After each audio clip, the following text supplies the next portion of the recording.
નમસ્કાર વિદ્યાર્થી મિત્રો, બ્રાઇટ ફ્યુચર યુટ્યુબ ચેનલમાં આપનું સ્વાગત છે. આપણે આગળ સ્વાધ્યાય 2.1 ચેપ્ટર નંબર જે 2 હતો બહુપદીઓ એનું 2.1 આપણે જોયું. હવે આપણે સ્વાધ્યાય 2.2 નો દાખલા નંબર 1 આપણે જોઈએ. દાખલા ચેપ્ટર નંબર 2 બહુપદીઓ સ્વાધ્યાય 2.2 એનો દાખલા નંબર 1 આપણે જોઈએ, જેની અંદર લખેલું છે આપણે કિંમત જોઈએ. ભાઈ નીચે દર્શાવેલ દ્વિઘાત બહુપદીઓના શૂન્ય શોધો. શૂન્ય શોધવાના અને એમના શૂન્ય જે મળે આપણને એ શૂન્ય અને સહગુણકો વચ્ચેનો સંબંધ તપાસવાનો છે આપણે. એના અંદર આપણે દાખલા નંબર 1 નો પહેલો જ દાખલો આપણને આપે છે, જેની રકમ છે x² - 2x - 8. હવે અહીંયા આપણને એક બહુપદી આપી છે x² - 2x - 8, જેના આપણે અવયવો પાડવાના. તો અવયવો કઈ રીતે પડે પહેલા આપણે એ શીખીએ. તો છેલ્લું પદ 8, પહેલું પદ 1, તો છેલ્લા અને પહેલા પદનો આપણે ગુણાકાર કરવાનો. તો 8 × 8, પણ 8 ના આપણે એવા અવયવ પાડવાના કે જેનો સરવાળો અથવા તો બાદબાકી એ -2 થતા હોય અને ગુણાકાર 8 થતો હોય. તો એવી સંખ્યા આપણે જોઈએ તો 4 × 2, 4 × 2 કરો તો જવાબ આવે 8, અને 4 માંથી તમે 2 બાદ કરો તો જવાબ આવે 2. હવે આપણે લાવવાના છે -2. તો આપણે શું કરીશું? તો આ જે 2 માઇનસ છે તો 2 ને માઇનસ નહીં કરીએ આપણે, 4 ને માઇનસ કરવાના અને 2 ને પ્લસ કરવાના, તો તમને જવાબ મળશે -2. હવે એ જ વસ્તુ આપણે કિંમતની અંદર મૂકીએ, બરોબર? તો અહીંયા તો આપણે એ ગણતરી મુજબ જોઈએ તો x² એમના આ -2x એના આપણે અવયવ પાડે તો -4x અને +2x. તો -4 માંથી +2 બાદ થાય તો જવાબ શું આવશે? -2x. અને -8 એમના એમ. હવે આપણી જોડે 4 પદ થઈ ગયા, બરોબર? હવે આપણે શું કરીશું? તો એના 2 ના ભાગ પાડી દઈશું. તો પહેલા પદની અંદરથી કોમન શું નીકળે? બંનેમાં x કોમન છે, તો આપણે x લખ્યું, કૌંસમાં શું હતું? અહીંયા 1x અને અહીંયા 4, x - 4 પ્લસ નિશાની 2x. તો અહીંયા આપણે જોઈએ 2x અને 8 છે, બંનેમાં કોમન શું છે? અહીંયા 8 છે, તો 8 ની અંદર 4 ને 2 કરીએ તો 4 નું 8. બંનેમાં 2 કોમન છે, આપણે 2 બહાર કાઢી દીધા અને અંદર કૌંસમાં શું હતું? x - 4. તો દાખલાની અંદર તમારે યાદ રાખવાનું કે આ જે 2 કૌંસ છે એ બંને સેમ આવવા જોઈએ. x - 4 બંને સેમ આવે, બંનેને આપણે કોમન લખીશું એકવાર x - 4. બીજી બાજુ જે બહારના કૌંસની બહાર જે સંખ્યા છે એ સંખ્યા આપણે લખી દઈશું x + 2.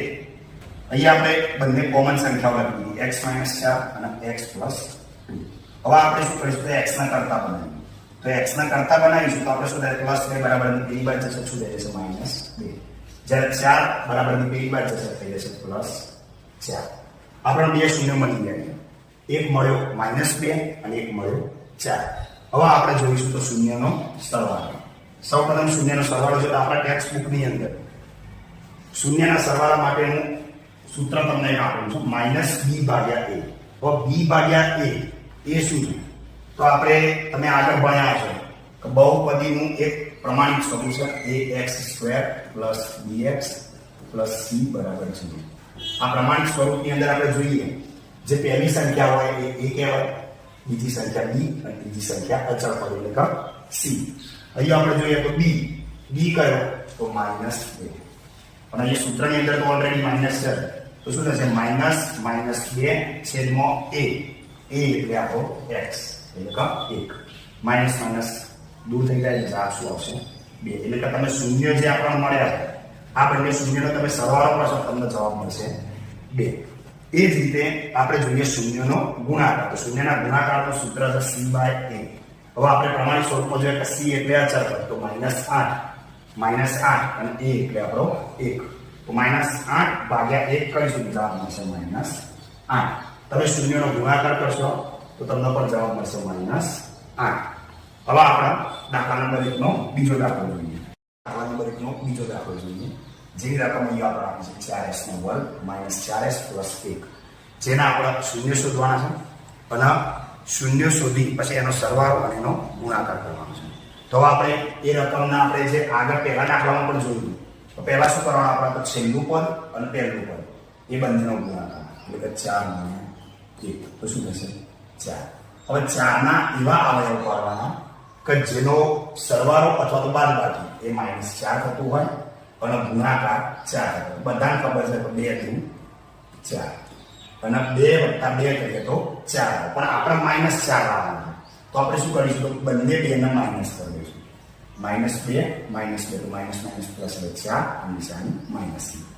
એ જ વસ્તુ આપણે અહીંયા બહુપદીની અંદર મૂકી દઈએ તો 4s નો વર્ગ. આ 4 ના અવયવ કાઢી આપણે -2s પ્લસ 1. હવે 2 ની જોડી બનાવી દઈશું આપણે.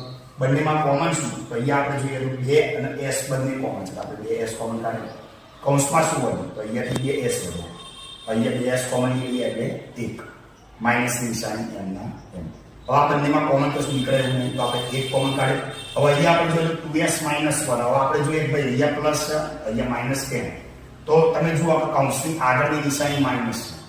આગળની નિશાની માઇનસ હોય તો તમે અંદરની નિશાની આપણી ચેન્જ થઈ જાય. એટલા માટે થશે 2s - 1. હવે આપણે એકવાર કૌંસની બહાર રહેલી સંખ્યા લખીશું 2s - 1 અને એકવાર જે આપણે કોમન કૌંસ લખીશું 2s - 1. હવે 2s - 1 આપણે s ના કરતા બનાવીશું. તો 2s - 1 બરાબર 0.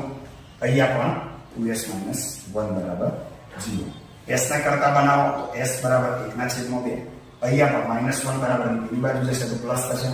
2 અહીંયા ગુણાકારમાં છે તો છેદમાં આવશે તો 1/2. અને જો બંનેના શૂન્ય મળી ગયા s બરાબર 1/2. હવે આપણે શૂન્યનો સરવાળો કરીએ અને શૂન્યનો ગુણાકાર. શૂન્યનો સરવાળો જેનું સૂત્ર પણ ખબર છે -b/a. હવે આપણે b/a તો -b. b ની વેલ્યુ કેટલી છે? અહીંયા 4 અને માઇનસ. જો બંને બાજુ માઇનસ, અહીંયા સૂત્રમાં પણ માઇનસ અને અહીંયા પણ માઇનસ. તો -4 માઇનસ સૂત્રનો 4/a. એ આપણો અહીંયા આપેલો છે 4. તો 4/4 4 4 શું આવ્યો? 1. એ જ રીતે આપણે શૂન્યનો ગુણાકાર જોઈએ તો c/a. c/a c આપણો અહીંયા આપે છે 1 અને 1/a એટલે 4. તો અહીંયા જવાબ આવી ગયો 1/4. તમે શૂન્યનો ગુણાકાર કરશો તો જવાબ તમને મળશે 4. 1/4. હવે આપણે મળીશું નેક્સ્ટ વિડીયોમાં દાખલા નંબર 1 નો ત્રીજો અને ચોથો દાખલો.